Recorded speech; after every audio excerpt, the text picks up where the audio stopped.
पीयूष गोयल ने व्यापार वार्ता को आगे बढ़ाने के लिए संयुक्त राज्य अमेरिका की यात्रा शुरू की। 2 सरकारी अधिकारियों ने इसकी जानकारी दी है। अमेरिकी राष्ट्रपति डोनाल्ड ट्रंप के टैरिफ ऐलान के बाद उन्होंने अपनी ये यात्रा तय की है। अधिकारियों ने कहा कि पीयूष गोयल की यात्रा अचानक हुई। वे 8 मार्च तक पहले से तय बैठकों को रद्द करने के बाद रवाना हुए हैं। वो उद्योग मंत्री भी हैं।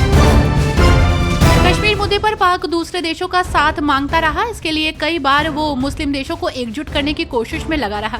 अब भारत ने बड़ी कूटनीति दिखाते हुए पाक के इसी कुनबे को तोड़ने की तैयारी कर ली है। अब भारत इसी लॉबी को तोड़ने के लिए एक बड़े मुस्लिम देश को अपने साथ लाने की कोशिश कर रहा है।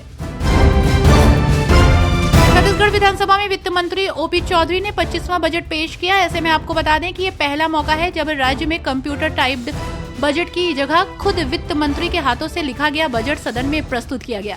जानकारी के लिए आपको बता दें कि ये बजट 100 पृष्ठों का है, जिसे पूरी तरह हाथ से लिखा गया है। बजट में सीएम कौशल विकास सहित कई बड़े ऐलान किए गए हैं। इस बजट में ये भी ऐलान किया गया है कि नवा रायपुर में NIFT की स्थापना होगी।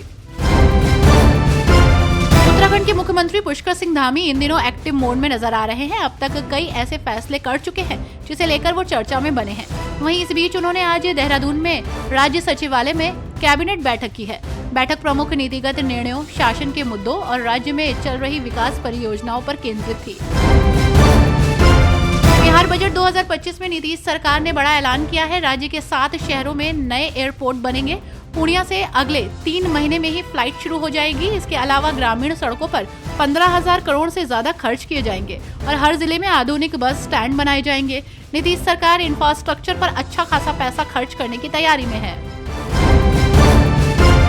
सुप्रीम कोर्ट ने एक अहम फैसला सुनाया जिसे लेकर जमकर चर्चा हो रही है। दरअसल सुप्रीम कोर्ट ने ऐतिहासिक फैसला सुनाते हुए कहा कि देश में दृष्टिहीन लोग भी जज बन सकते हैं। सुप्रीम कोर्ट ने कहा कि दृष्टिहीन लोगों को भी न्यायिक सेवाओं में नियुक्त किए जाने का अधिकार है। सुप्रीम कोर्ट ने दृष्टिहीन व्यक्तियों को न्यायिक सेवाओं में नियुक्त किए जाने के अधिकार को बरकरार रखा है। इसके साथ ही सुप्रीम कोर्ट ने मध्य प्रदेश न्यायिक सेवा नियम रद्द कर दिया है। बिहार विधानसभा चुनाव से पहले राज्य का सियासी पारा हाई चल रहा है। वहीं इसी बीच पूर्णिया से निर्दलीय सांसद पप्पू यादव ने राजद नेता तेजस्वी यादव पर हमला बोलते हुए कहा कि जब सरकार में थे तब याद नहीं था सामाजिक पेंशन, जब देश में किंग मेकर थे तब याद नहीं था। चुनाव के मौसम में चुनावी वैज्ञानिक बनने का क्या मतलब। MK स्टालिन ने राज्य के नव विवाहित जोड़ों को सलाह दी है। दरअसल उन्होंने इन जोड़ों को जल्द से जल्द ज्यादा बच्चे करने की अपील की है। स्टालिन ने केंद्र की परिसीमन योजनाओं पर निशाना साधा। तमिलनाडु के मुख्यमंत्री MK स्टालिन ने नव विवाहित जोड़ों से तुरंत परिवार नियोजन करने का आग्रह किया है ताकि परिसीमन अभ्यास होने पर राज्य को लाभ मिल सके। पंजाब में प्लॉट धारकों के लिए बड़ी खबर सामने आई है, जहां आपको बता दें कि पंजाब कैबिनेट ने उद्योगों के लिए 2 वन टाइम सेटलमेंट योजनाओं को मंजूरी दी है। इस योजना से 4,000 से ज्यादा प्लॉट धारकों को फायदा होगा। पहली योजना उन प्लॉट धारकों के लिए है जहां किसानों से जमीन लेकर फोकल प्वाइंट स्थापित किया गया था और प्लॉट काटकर उद्योगों के लिए आवंटित कर दिए गए थे, लेकिन बाद में किसानों को अदालती केसों के चलते एनहांसमेंट मिल गई।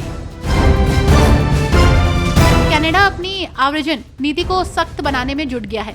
पिछले लंबे समय से कनाडा अवैध प्रवासियों की समस्या से जूझ रहा है। नए बदलावों का असर लाखों भारतीय छात्रों पर पड़ेगा। कनाडा पहुंचने पर आपसे कई सवाल पूछे जाएंगे।